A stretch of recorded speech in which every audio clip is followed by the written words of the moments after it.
यह दो चर वाले रैखिक समीकरण युग्म है। दो चर वाले रैखिक समीकरण युग्म है और इस समीकरण युग्म का हल आपको लुप्तीकरण विधि से करना है। कौन विधि से? लुप्तीकरण विधि से इस समीकरण का हल करना है।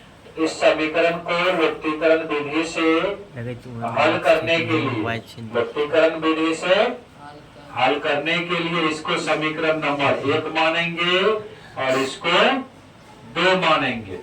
समीकरण नंबर 1 मानेंगे और इसको 2 मानेंगे। देखिए इस लुप्तीकरण विधि में क्या होता है, हमें एक चर को लुप्त करना है। एक चर को क्या करना है? लुप्त करना है। लुप्त माने गायब करना है। लेकिन कैसे गायब करेंगे?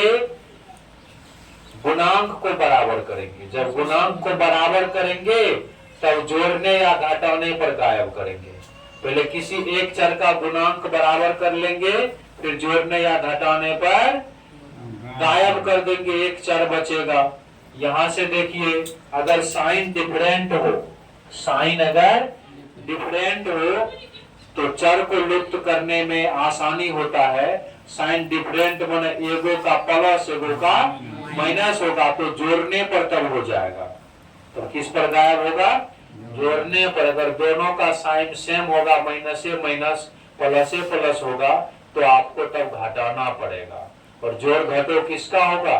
अलजेब्रा का, बीजगणितीय जोड़ घटाओ, जिसके घटाव का नियम होता है नीचे दूसरा समीकरण का जो है उसका साइन चेंज होता है ना। यहाँ पर देखिए ये जो दूसरा चर है y वाला, इसमें एक प्लस है एक माइनस है। तो इसको अगर हम लोग अगर y को अगर लुप्त करेंगे, y को लुप्त करेंगे तो जोड़ने पर हो जाएगा। अगर x को लुप्त करेंगे तो घटाना पड़ेगा। x को लुप्त करेंगे तो घटाना पड़ेगा और y को लुप्त करेंगे तो जोड़ना पड़ेगा। ये समझ में आया? अब इसके बाद गुणांक बराबर करते हैं, लेकिन कटेगा तब। लुप्त करने का मतलब आपको कटाना है एक चर को, एक चर को कटाना है।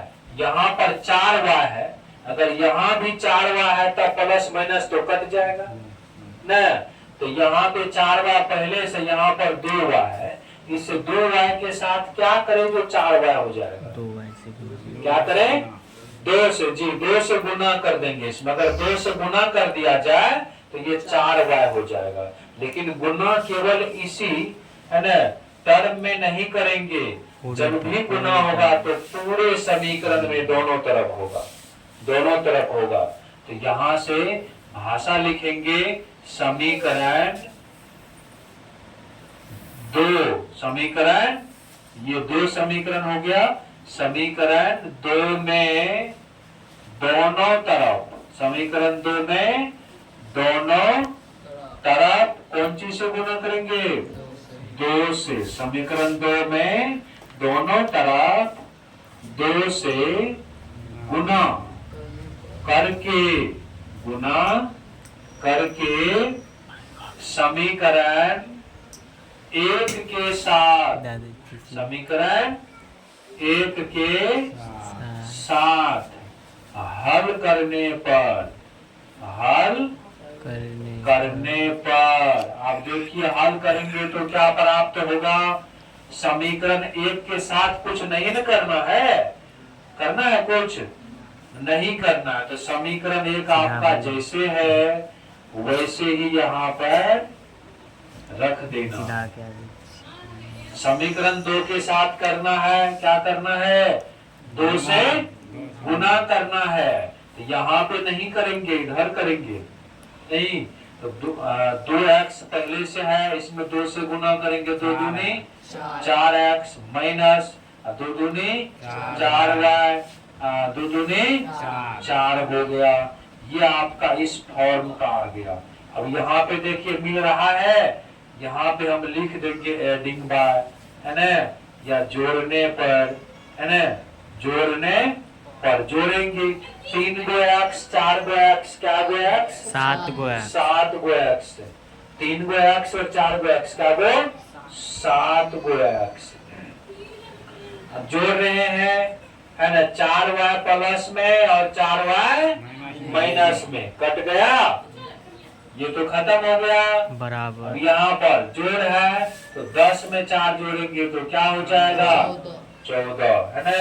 अब यहाँ से देखिए, अब 7 गुना में है, उधर भेजेंगे तो क्या हो जाएगा भागा में हो जाएगा। 7 एकन 7, 7 दूनी 14 यानी 14। एक आंसर आपका यही हो गया।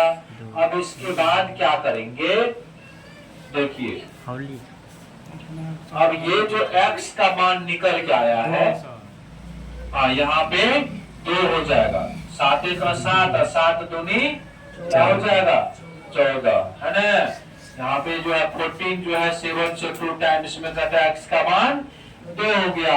अब उसके बाद क्या करेंगे, ये जो x का मान 2 आया है, यह x बराबर 2, ये किसी समीकरण में 1 या 2 में से आप किसी में भी रख सकते हैं। 1 में रखिएगा तब भी उतना ही आएगा मान जितना आना है, 2 में रखिएगा तब भी, दोनों में सेम ही आएगा, किसी एक में रखेंगे, है ना। x बराबर 2 समीकरण हम 1 में ही रख देते हैं। समीकरण 1 में रखने पर अगर किसी विद्यार्थी का मन होगा 2 में रखें तो उसमें भी रख सकते हैं। x बराबर 2 समीकरण 1 में रखने पर तो यहाँ से समीकरण 1 जहां पर x है वहां पर क्या रखना है 2 रखना है।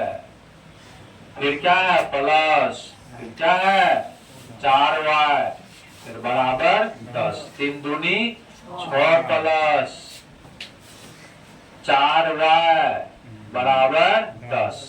आप ही कहिए, ये अचर है, उधर जाएगा, इधर प्लस, उधर जाएगा तो माइनस में 10 में से 6 गया 4, है ना। 4 गुना में है, उधर जाएगा तो भागा में 4/4, कट करके y बराबर क्या हो गया 1। यहाँ से हो जाएंगे आपका x बराबर 2 और y बराबर 1 हो गया। इसी तरह से इसी समीकरण को हम लोग, है ना, तुलनात्मक में भी बनाए थे, प्रतिस्थापन में भी बनाए थे और लुप्तीकरण में भी बनाए, तीनों में सेम आंसर आया है ना। अब इसको आप लिख लीजिए।